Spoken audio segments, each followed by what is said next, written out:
Umangway bakbakan kontra Maute sa Marawi. Dalawang miyembro naman ng Abu Sayyaf ang inaresto sa Zamboanga City. Isa sa kanila, kasama raw sa mga naka-engkwentro ng mga sundalo noon sa Sulu. Nakatutok live at exclusive. Si Mark Zambrano. Mark. Mel, dalawa pa nga miyembro ng Abu Sayyaf Group ang nasa kote ng Zamboanga Police.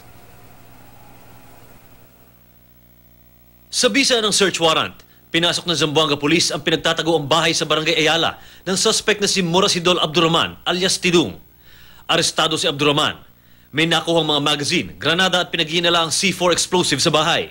Umamin siyang miyembro ng grupong Abu Sayyaf. Yung bilak, sir. Mula kailan? Sir? Kailan pa? Gano'ng katagal na? Mga sandal lang yun ako, sir. Mga sobra lang ako isang buwan. Natukoy siya sa tulong ng isang video nakuha noong 2015 sa enkwentro ng mga sundalo at mga bandido sa Sulu. Makikita ang iba't ibang kalibre ng baril ng ASG at si Abdurrahman nahagi pa sa kamera na may hawak na M4 carbine assault rifle. Nagulat ang suspect na hawak ng Zamboanga Police ang video ng enkwentro. Yan, para Pero malayo. yan? Ikaw yan? Tumiwalag na raw siya sa grupo dahil hindi niya natanggap ang pinangakong pera. Kasi ang alam ko, pagkakaalam ko, yung malakas talaga yung mga 300,000. Pero Magkano nakatanggap mo lang? yung binigay sa akin, 14. 14? 14,000 lang.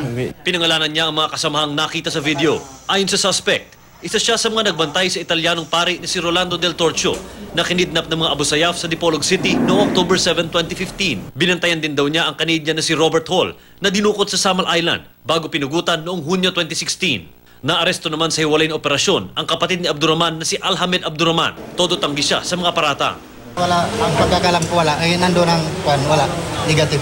Ayon sa Zamboanga Police, hindi dapat mabahala ang mga residente ng Zamboanga kahit na sunod-sunod ang pagka-aresto sa ilang bandido sa lungsod. May mga report tayong natanggap pero so far walang movement tayong na-monitor.